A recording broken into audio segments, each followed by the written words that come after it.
ಈಗ ನೋಡಿ, ನಮ್ಮ ಸೈಟ್ ವಿಚಾರ ಬೇರೆ. ನಮಗೂ ಜಮೀನೇನಿತ್ತು ಅದನ್ನು ಅನಧಿಕೃತವಾಗಿ ಮೂಡಾದವರು ಒತ್ತುವರಿ ಮಾಡ್ಕೊಂಡು, ಅಂದರೆ ಇದು ಮಾಡಿಕೊಂಡ್ರು, ಅದನ್ನು ಅಕ್ವೈರ್ ಮಾಡಿಕೊಂಡ್ರು. ಸೊ ಹಾಗಾಗಿ ಅದಕ್ಕೆ ಬದಲಿ ಕೊಟ್ಟಿದ್ದಾರೆ. ಬಟ್ ಮೂಡಾದಲ್ಲಿ ಬೇರೆ ಏನು ಹಗರಣ ಆಗಿದೆ, ಅದು ಬೇರೆ. ಅಲ್ಲಿ ಹಿಂದೆ ಯಾವಾಗಲೂ ರೈತರ ತೊಗೊಂಡಿರೋದನ್ನು ಇವ್ರು 50-50 ಕೊಡಿಸ್ತೀನಿ ಅಂತ ಹೇಳಿ ಮಾಡಿ ಒಂದಷ್ಟು ಸದಸ್ಯರುಗಳು ಮತ್ತು ಬೇರೆಯವ್ರು ಯಾರಿದ್ದಾರೆ ಅವ್ರು ಹಗರಣ ಮಾಡಿದ್ದಾರೆ. ಸೊ ಅದು ಕಾನೂನು ಬಾಹಿರವಾಗಿರೋಂಥದ್ದು. ಅದನ್ನು ಕಾನೂನು ಬಾಹಿರವಾಗಿರೋದಕ್ಕೆ ಏನು ಸರಿ ಮಾಡಬೇಕು ಅದನ್ನು ಮಾಡ್ತಾರೆ. ಆದರೆ ಅದಕ್ಕೂ ನಮ್ಮ 14 ಸೈಟ್ಸ್ಗೂ ಸಂಬಂಧ ಇಲ್ಲ. ಈಗ ಪ್ರತಿಯೊಂದು ಆದೇಶದಲ್ಲೂ ಕೂಡ ಅದು ಮೆನ್ಷನ್ ಆಗ್ತಾ ಇದೆ. ಸಿದ್ದರಾಮಯ್ಯನವರದು ಸೈಟು ಈ ತರದ ಆಗಿತ್ತು. ಯಾರು ಮೆನ್ಷನ್ ಮಾಡ್ತಾರೆ? ಇಡಿಯೋರು ಬೇಕು ಅಂತ ಹೇಳಿ ದುರುದ್ದೇಶದಿಂದ ಮಾಡ್ತಾ ಇದ್ದಾರೆ. ಅವ್ರಿಗೂ ಚೆನ್ನಾಗಿ ಗೊತ್ತು ನಮ್ಮ 14 ಸೈಟ್ಸ್ನಲ್ಲಿ ಯಾವುದೇ ರೀತಿ ಕಾನೂನು ಬಾಹಿರವಾಗಿ ಇದಾಗಿಲ್ಲ ಅಂತ ಹೇಳಿ.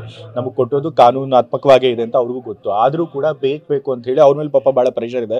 ಸೆಂಟರ್ ಅವ್ರು ಪ್ರೆಷರ್ ಹಾಕ್ತಿದ್ದಾರೆ. ನಮ್ಮ ಕರ್ನಾಟಕದಿಂದ ಇರುವಂಥ BJP ಅವರು ಮತ್ತು ಬೇರೆ ವಿರೋಧ ಪಕ್ಷದವರು ಕೂಡ ಅವ್ರ ಮೇಲೆ ಪ್ರೆಷರ್ ಹಾಕ್ತಿದ್ದಾರೆ. ಹೇಗಾದರೂ ಮಾಡಿ ಸಿದ್ದರಾಮಯ್ಯ ಅವ್ರನ್ನ ಆರೋಪಿ ಸ್ಥಾನದಲ್ಲಿ ನಿಲ್ಲಿಸಬೇಕು ಅಂತ ಹೇಳಿ. ಸೊ ಹಾಗಾಗಿ ಅವ್ರು ಹೇಳ್ಕೊಡ್ತಾರೆ, ಅವ್ರು ಅದನ್ನು ಮಾಡ್ತಾ ಇದ್ದಾರೆ.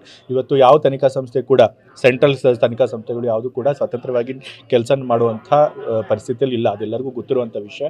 ಅದು ಬರೀ ಕರ್ನಾಟಕದಲ್ಲಿ ಮಾತ್ರ ಆಗಲಿ, ಎಲ್ಲ ಬೇರೆ ರಾಜ್ಯಗಳಲ್ಲೂ ಹಾಗೆ ಮಾಡಿದ್ದಾರೆ. ಸೊ ಹಾಗಾಗಿ BJP ತಾಳಕ್ಕೆ ಅವ್ರು ಕುಣಿತಿದ್ದಾರೆ ಅಷ್ಟೇ. ಬಟ್ ಅಂತಿಮವಾಗಿ ಸತ್ಯ ಯಾವ ಕಡೆ ಇರುತ್ತೆ, ನ್ಯಾಯ ಯಾವ ಕಡೆ ಇರುತ್ತೆ, ಅಲ್ಲಿ ಗೆಲುವು ಆಗೇ ಆಗುತ್ತೆ. ಸಿದ್ದರಾಮಯ್ಯ ವಿರೋಧಗಳಿಗೆ ಯಾವುದು ತಪ್ಪೇ ಮಾಡಿಲ್ಲದೆ ಇರೋದ್ರಿಂದ ಇದನ್ನು ಸಂಪೂರ್ಣವಾಗಿ ಆರೋಪ ಮುಕ್ತರಾಗಿ ಹೊರಬರ್ತಾರೆ.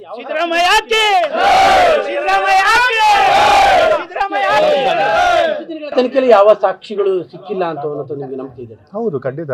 ಇವತ್ತು ಯಾವ ಸಾಕ್ಷಿ ಸಿಕ್ಕಿದೆ ತೋರಿಸ್ಲಿ. ಅವ್ರು ಯಾವುದು ಇಂಥ ಸಾಕ್ಷಿ ಸಿಕ್ಕಿದೆ ಅಂತ ಹೇಳಿಲ್ಲ, ಮಾಡಿಲ್ಲ. ಬಟ್ ಆದರೂ ಬೇರೆ ಯಾರ್ಯಾರ್ದೋ ಪ್ರಾಪರ್ಟಿಗಳನ್ನು ಸೀಸ್ ಮಾಡ್ಕೊಡ್ತಿದ್ದೀವಿ ಅಂತ ಹೇಳಿದ್ರು. ಆದರೆ ಸಿದ್ದರಾಮಯ್ಯ ಅವ್ರ ಹೆಸರಲ್ಲಿರುವಂಥದ್ದು ಅಥವಾ ನಮ್ಮ ಕುಟುಂಬದಲ್ಲಿರೋವಂಥ ಹೆಸರಲ್ಲಿರುವಂಥ ಪ್ರಾಪರ್ಟಿ ಸೀಸ್ ಮಾಡಿದ್ದೀವಿ ಅಂತ ಹೇಳಿದಾರಾ? ಇಲ್ಲ. ಬೇರೆ ಯಾವ್ದಾವುದು ಮೂಡಾದಲ್ಲಿ ಬೇರೆ ಹೆಸರಲ್ಲಿ ಆಗಿರುವಂತಹ ಹಗರಣಗಳನ್ನು ಅವ್ರ ಪ್ರಾಪರ್ಟಿಗಳನ್ನ ಸೀಸ್ ಮಾಡ್ತಾರೆ. ನಾ ಹೇಳದ್ನಲ್ಲ, ದುರುದ್ದೇಶದಿಂದ ಮಾಡ್ತಿದ್ದಾರೆ. ಸುಮ್ಮನೆ ಜನರಲ್ಲಿ ಒಂದು ಪರ್ಸೆಪ್ಷನ್ ಬರಬೇಕು, ಸಿದ್ದರಾಮಯ್ಯ ಆರೋಪಿ ಸ್ಥಾನದಲ್ಲಿ ನಿಲ್ಲಿಸಬೇಕು ಅಂತೇಳಿ ಆ ರೀತಿ ಮಾಡ್ತಿದ್ದಾರೆ. ಬಟ್ ಅದರೊಳಗೆ ಯಾವುದೇ ಒಂದು ನಿಜಾಂಶ ಇಲ್ಲ. ಈಗ ನಮ್ಮ KPCC ಅಧ್ಯಕ್ಷ ಸ್ಥಾನದ ವಿಚಾರ ದೊಡ್ಡ ನಾಯಕರಿಗೆ ಬಿಟ್ಟಿದ್ದು. ನಾನು ಬಂದು ಆ ರಾಜಕೀಯಕ್ಕೆ ಬಂದೇ ಒಂದು 2016 ಬಂದಿದ್ದು. ಸೊ ಬಂದು ಈಗ 9 ವರ್ಷಗಳಾಗ್ತಾ ಇದೆ. ಸೊ ಹಾಗಾಗಿ ಅದ್ರ ಬಗ್ಗೆ ನಾನು ಕಾಮೆಂಟ್ ಮಾಡೋಕ್ಕೆ ಹೋಗೋದಿಲ್ಲ. ಅದೆಲ್ಲ ನಮ್ಮ ದೊಡ್ಡ ನಾಯಕರಿಗೆ ಬಿಟ್ಟಿದ್ದು. ಅವ್ರು ಏನು ತೀರ್ಮಾನ ಮಾಡ್ತಾರೆ. ಮುಖ್ಯಮಂತ್ರಿಗಳಿಗೂ ಮತ್ತು ಅಧ್ಯಕ್ಷರಿಗೂ ಡಿಫರೆನ್ಸ್ ಇದೆ ಅನ್ನುವಂಥ ಮಾತುಗಳನ್ನ BJP ಅವರು ಹೇಳ್ತಾ ಇದ್ದಾರೆ. ಅದು ಅವ್ರು ಹೇಳ್ತಾರೆ. ಕಾಂಗ್ರೆಸ್ನವ್ರು ಯಾರಾದರೂ ಹೇಳಿದಾರಾ? ಅಧ್ಯಕ್ಷ ಏನಾದರೂ ಹೇಳಿದಾರಾ? ಅಥವಾ ಮುಖ್ಯಮಂತ್ರಿಗಳು ಏನು ಹೇಳಿದಾರಾ? ಇಲ್ಲ. ಸೊ BJP ಅವ್ರಿಗೆ ತಮ್ಗೆ ಬೇಕಾದಂಗೆ ವ್ಯಾಖ್ಯಾನ ಮಾಡ್ತಾರೆ. ಆದರೆ ಅವರು ವ್ಯಾಖ್ಯಾನ ಮಾಡೋದೆಲ್ಲ ಸರಿ ಇರೋದಿಲ್ಲ. ಯಾರು? ಸಿದ್ದರಾಮಯ್ಯನವರು ಖಂಡಿತ ಅವಧಿ ಪೂರ್ಣ ಮಾಡ್ತಾರೆ. ಇವಾಗ ಅವ್ರಿಗೆ ಸ್ಥಾನಕ್ಕೆ ಎಲ್ಲಿ ಕೂತು ಬಂದಿದೆ? ಏನೂ ಬಂದಿಲ್ಲ. ಇವತ್ತು ನಮ್ಮ ಪಕ್ಷದಲ್ಲಿ ಹೈಕಮಾಂಡ್ ಅವ್ರ ಪರವಾಗಿ ನಿಂತಿದೆ. ನಮ್ಮ ಪಕ್ಷದಲ್ಲಿರುವಂಥ ಅಧ್ಯಕ್ಷರು ಕೂಡ ಅವ್ರ ಪರವಾಗಿದ್ದಾರೆ.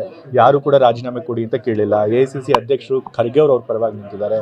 ನಮ್ಮ ರಾಜ್ಯದಲ್ಲಿರುವಂಥ MLAಗಳೆಲ್ಲರೂ ಕೂಡ ಸಿದ್ದರಾಮಯ್ಯ ಮುಖ್ಯಮಂತ್ರಿಗಳು ಮುಂದುವರಿಬೇಕು ಅಂತ ಹೇಳಿದ್ದಾರೆ. ಸೊ ಎಲ್ಲರೂ ಅವ್ರ ಜೊತೆಗೆ ಇರಬೇಕಾದ್ರೆ ಅವ್ರು ಖಂಡಿತ ಸಂಪೂರ್ಣ ಅವಧಿಯನ್ನು ಖಂಡಿತ ಸಂಪೂರ್ಣ ಅವಧಿಯನ್ನು ಮುಗಿಸ್ತಾರೆ.